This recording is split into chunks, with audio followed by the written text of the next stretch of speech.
এই দিনটি হচ্ছে কি, একটা সন্তান যেমনি তার মাকে ভালোবাসে, একটি সন্তান যেমনি তার মায়ের ঋণ কখনো শোধ করতে পারে না, ঠিক তেমনি করে এই দিনটিকে এই দিন এই দিনটিকে ধারণ তখনই হবে যখন আমরা ভাষার প্রতি বাঙালির আত্মত্যাগ, বাঙালির ত্যাগ, বাঙালির মেধা মননের প্রতি শ্রদ্ধা জানিয়ে আমরা এখানে স্মরণ করতে পারবো। তখনই আমাদের এই স্মরণ সভা বলেন, শ্রদ্ধা বলেন, শ্রদ্ধাঞ্জলি বলেন, পুষ্পাঞ্জলি বলেন, সকল কিছু তখন সার্থক হবে।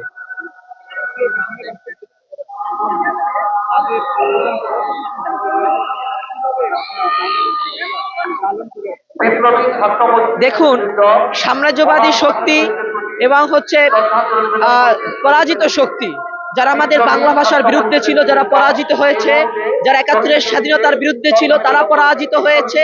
অর্থাৎ এই যে পরাজিত শক্তি, এই পরাজিত শক্তি সবসময় চেয়েছে বাঙালি বাংলা সবসময় নিচু হয়ে থাকুক, আস্থা করে নিক্ষিপ্ত হোক, বাঙালি বাংলা মানুষ যেন পৃথিবীতে যেন মাথা উঁচু করে না জাগতে পারে। কিন্তু আজকে দেখুন, ইতিহাসের এমন একটি সময় আমরা আজকে দাঁড়িয়ে আছি, ইতিহাসের আজকে ভাষা আন্দোলনের পরবর্তী সময়, আজকে ভাষা দিবসে এমন একটি মাহেন্দ্রক্ষণে আমরা দাঁড়িয়ে আছি, যে সময়ে সমগ্র জাতি আজকে ভাব গাম্ভীর্যের সহিত তারা আজকে ভাষা দিবস পালন করছে। শুধু আমরা বাঙালিরা না, সারা বিশ্ব। একটি কথা মনে রাখতে হবে, দেখুন, বিশ্ব হচ্ছে দুভাগে বিভক্ত, একটি হচ্ছে শোষক আর একটি হচ্ছে শোষিত। এটি বাংলাদেশের সাংবিধানিক রাষ্ট্রপতি, প্রয়াত রাষ্ট্রপতি জাতির জনক বঙ্গবন্ধু শেখ মুজিব বলে গিয়েছেন। তো সবসময় জালেম গোষ্ঠী, সবসময় অসত্য, যারা অসত্যকে ধারণ করে, লালন করে, তারা সবসময় চাইবে বাঙালিকে, বাংলার ভাষাকে, বাংলার সংস্কৃতিকে ভুলণ্ঠিত করতে। তারা কখনো পারবে না, তারা অদূরে পারেনি, তারা ভবিষ্যতেও পারবে না। বাংলা জাতি, বাংলা ভাষা, বাংলার মান, বাংলার শান, সকল কিছু বিশ্বে সগৌরবে সমহিমায় দাঁড়িয়ে থাকবে।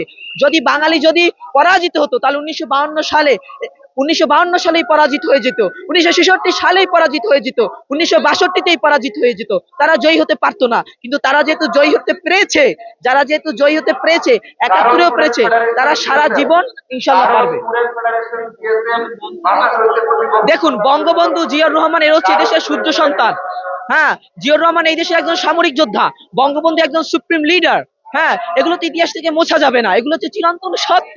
যার যতটুকু অবদান তার ততটুকু থাকবে, এতটুকুই, যার যতটুকু অবদান তার ততটুকু থাকবে।